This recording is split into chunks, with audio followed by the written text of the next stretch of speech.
cái tô bún dọc mùng của mình nè các bạn thấy hấp dẫn ha. Màu nó cũng cái màu vàng nghệ á các bạn ha, cũng rất là bắt mắt. Để mình hấp thử rồi nó như thế nào ha.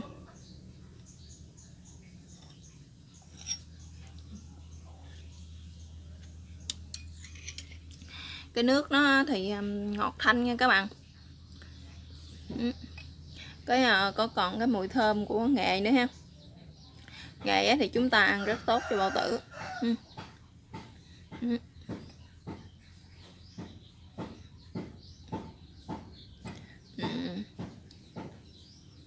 Nấm thì nó đã chín ngọt, cái mùi, cái màu ngọt của nước, cái ngọt thanh của nấm ha. Đu đủ nè. Và các bạn muốn biết mình làm như thế nào thì mời tất cả các bạn sẽ vào bếp làm cùng mình nha. Các bạn, hôm nay mình sẽ giới thiệu các bạn với lại tất cả các bạn ha, cái món là bún dọc mùng nha các bạn. Thì trước tiên thì chúng ta sẽ cần có là đây là cái cọng bạc hà ha. Ở miền Nam mình thì gọi là bạc hà, còn ở miền Bắc thì gọi là dọc mùng ha. Thì trước tiên thì mình sẽ có đây là một cọng bạc hà nè các bạn. Một cọng, mình chỉ có một cọng bạc hà thôi mà mình cắt ra nó được nhiều nữa ha. Thì mình sẽ sử dụng nửa trái đu đủ nha.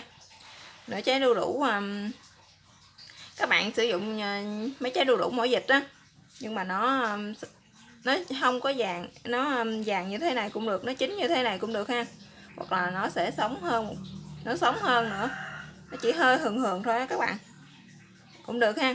Các bạn mà xài nó chín nhiều quá thì nó lát nữa mình nấu nó sẽ mềm ha, nó sẽ không có còn, nó sẽ không được ngon hung ha. Ở đây là rễ ngò nha các bạn, mình có đây là một ít rễ ngò nè. Tiếp theo đó thì mình sẽ có là đây là nấm bào ngư và nấm đùi gà. Mình xài nấm đùi gà này nó nhỏ nha các bạn ha, da nấm này dạng nhỏ luôn. Còn một thứ nữa, còn hai thứ nữa là một cái thứ chung thì nó sẽ lớn hơn này, cái này nó sẽ lớn hơn cái này một ít. Nó lớn hơn cái cây này một ít nè các bạn. Hoặc là một cái cây khoảng chừng một gang tay của mình vậy đó, nó bự hơn ha. Rồi gia vị đi kèm của mình thì có là đường, hạt nêm, nước mắm. Ở đây là nghệ nha các bạn, mình sử dụng nghệ tươi nha. Cái này mình đã đâm sẵn rồi nè. Đường, đây là dầu ăn, ở đây là muối hột. Cái này muối hột nha các bạn. Không thể thiếu đó là bún. Đây là mình có đây là một ít bún tươi ha. Rồi giờ mời tất cả các bạn sẽ vô bếp làm cùng mình nha. Rồi bây giờ trước tiên mình sẽ bắt cái nồi nước này lên trước nha các bạn. Mình bắt cái nồi nước này cho sôi, đặng mình đi sắp cái phần đu đủ của mình ha. Cái phần trước tiên thì chúng ta sẽ sắp đu đủ này ra nha các bạn. Cái phần đu đủ này thì mình đã gọt vỏ xong hết rồi nè. Đó. Cái phần đu đủ này mình đã gọt vỏ xong nha. Rồi cái mình đã ngâm với lại nước muối các bạn. Trước khi các bạn gọt vỏ này ha, thì các bạn ngâm sơ qua nước muối ha. Rồi các bạn ngâm một ít, ngâm ít thôi nha các bạn, đem rửa nước muối đi ít thôi. Rồi các bạn gọt vỏ xong á, các bạn sẽ ngâm qua là nước muối một lần nữa để mình loại bỏ cái phần mũ của đu đủ nè. Rồi mình sẽ cắt nó ra như thế này.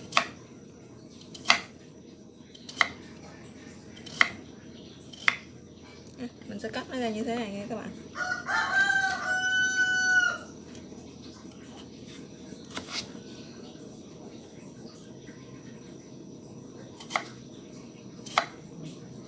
Các bạn cắt ra cho nó vừa cái miếng ăn của mình vậy đó ha.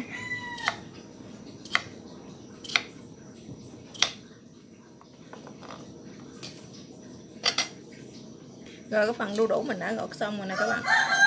Mình đợi cho cái nước của mình nó sôi lên thì mình sẽ thả cái đu đủ này vô ha. Rồi bây giờ cái nồi nước của mình nó cũng đã sôi rồi đó các bạn, mắm tim lên mình sẽ thả hết cái phần đu đủ này vô, mình ninh cái nước ngọt của nó ha. Trong cái nồi nước này thì các bạn mình ăn ít cho nên mình chế chỉ hơn 1 lít nước thôi. Còn nhà các bạn mà có ăn nhiều thì các bạn có thể để thêm hơn nhiều nước, và các bạn có thể để đu đủ với lại những thứ khác thì nó sẽ nhiều hơn ha. Còn đây thì mình sẽ sử dụng có nửa trái đu đủ thôi các bạn. Rồi trong khi mình đợi cái nồi nước của mình nó đủ sôi ha, nó sôi và lấy cái nước ngọt, nấu cái nước ngọt đó các bạn. Bây giờ cái phần rễ của ngò nè mình sẽ thả vô đây luôn ha, để mình nấu, mình lấy cái mùi thơm của nó các bạn, nó ngọt và nó thơm nước hơn ha. Rồi trong khi mình đợi cái nồi nước này của mình nó sôi thì mình sẽ đi xào nấm nha các bạn. Đi xào nấm mình sẽ bắt cái chảo lên cho nó nóng ha, mình sẽ để dầu vô.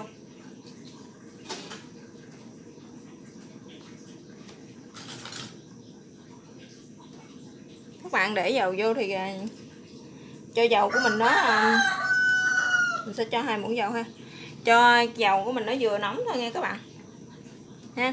Cho dầu mình vừa nóng thì mình sẽ cho tắt bếp, mình sẽ cho nghệ vào đây.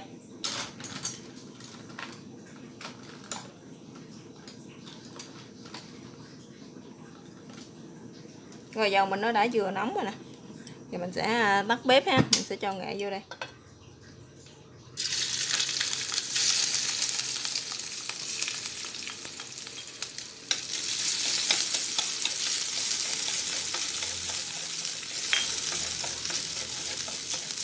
Rồi mình sẽ cho gia vị vô đây luôn nha các bạn.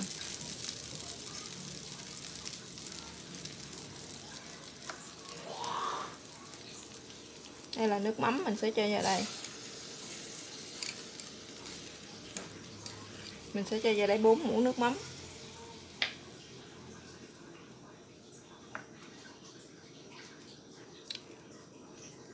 Đường ha. Cho 2 muỗng đường.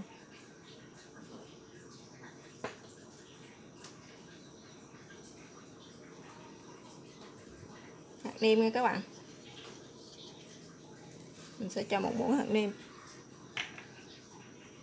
Rồi mình cũng không bắt lửa luôn nha các bạn. Mình sẽ đảo sơ cho nó ha. Khi nào các bạn không thấy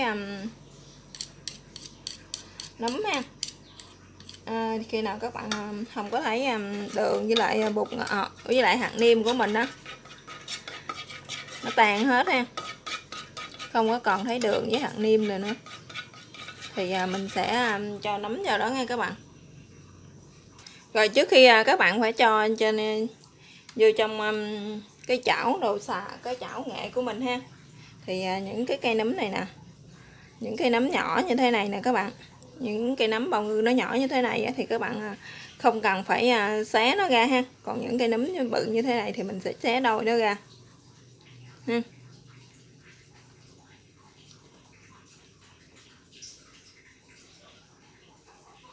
Còn đối với lại cái nấm đùi gà nè các bạn, thì mình mua nấm này nhỏ cho nên nó có cái thứ hơi lớn lớn hơi nhỏ nhỏ như thế này. Những cái cây nấm nhỏ như thế này thì các bạn không cần cắt nó ra. Còn những cái cây nấm lớn như thế này thì các bạn cắt làm đôi nó ra, hoặc các bạn có thể chẻ nó ra làm hai ha. Đối với những cây nấm này thì mình sẽ chẻ nó ra làm đôi nha các bạn. Hoặc là các bạn có thể chẻ nó ra làm tư cũng được ha. Mình sẽ cắt nó như thế này nè, ra làm tư như thế này cũng được, ăn cho vừa cái miếng ăn của mình ha.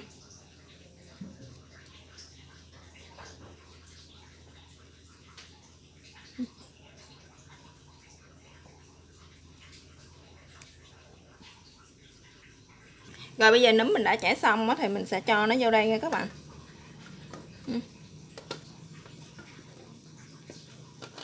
Cho nó hết vô đây.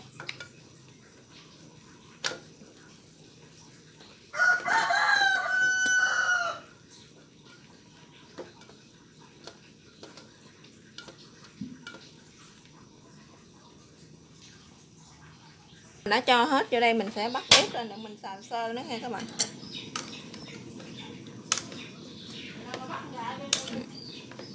Đó. Các bạn mình xào sơ cho nó thấm gia vị vô đây ha. Rồi xong mình sẽ để vô trong cái nồi nước súp của mình đó các bạn. Đó.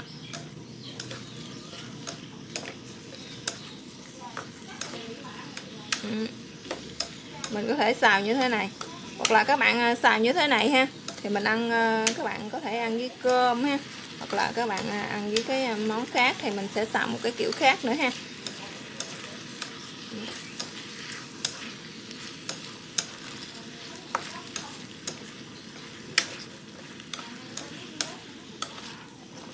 Đó.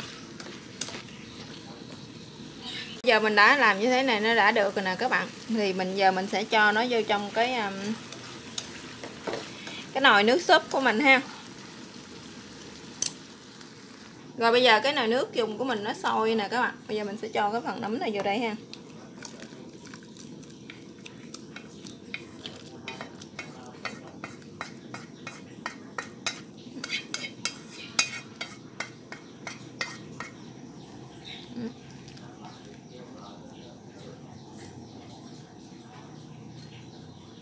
Rồi các bạn để cho nó sôi, cho nó chín cái phần nấm của mình ha, thì mình sẽ nêm lại nha các bạn.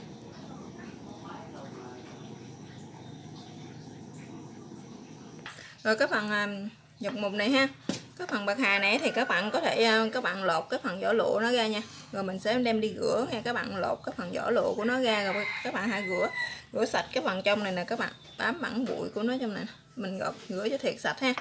Rồi bây giờ thì mình sẽ xắt nha các bạn. Bạn xắt vừa thôi ha, đừng có quá dày cũng đừng quá mỏng.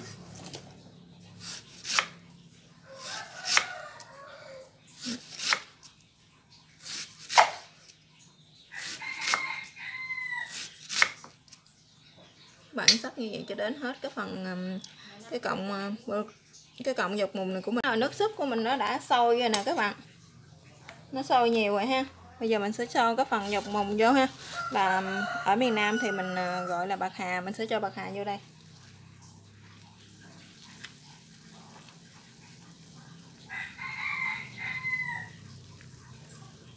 Bạc hà nó rất là mau chín, các bạn có để vô đây khoảng 3 phút vào ha, 3 phút hoặc là 5 phút là mình có thể tắt lửa rồi nha các bạn.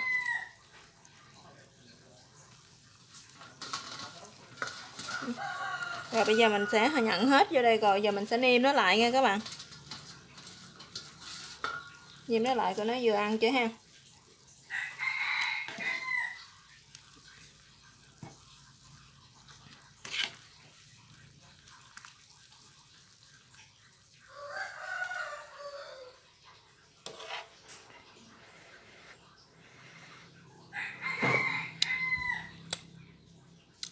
Cái nước nó rất là ngọt các bạn, nhưng mà nó còn hơi lạt ha. Mình sẽ cho vô đây thêm một ít muối nha.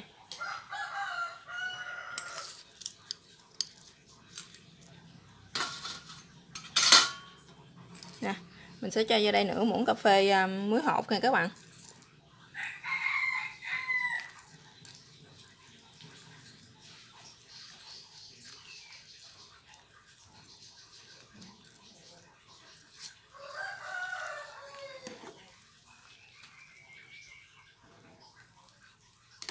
Rồi cái nồi nước dùng của mình rất là hấp dẫn luôn. Rồi bây giờ mình sẽ nêm lại cho nó vô ăn chứ ha.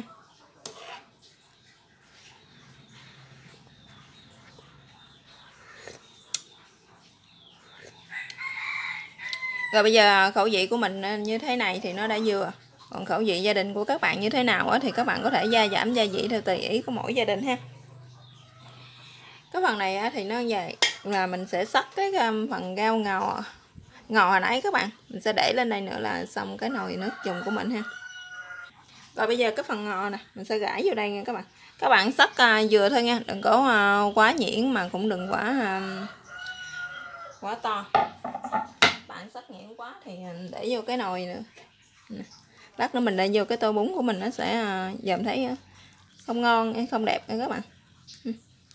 Rồi bây giờ đến đây cái nồi nước bún dọc mùng của mình nó đã hoàn thành rồi đó các bạn. Giờ mình sẽ cho nó ra tô nha các bạn. Mình sẽ cho bún vào trong tô nha các bạn. Ăn bún thì mình sẽ không thể thiếu là giá nè. Không thể thiếu giá, mình sẽ cho ít cọng giá xuống dưới nha các bạn. Mình sẽ cho giá vào đây.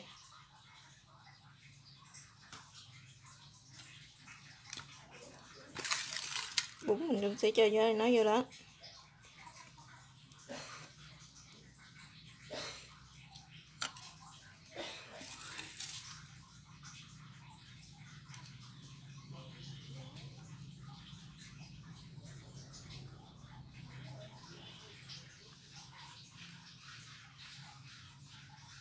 Rồi.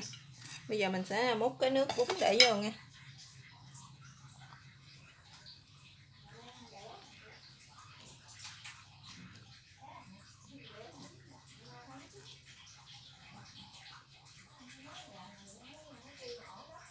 Đó.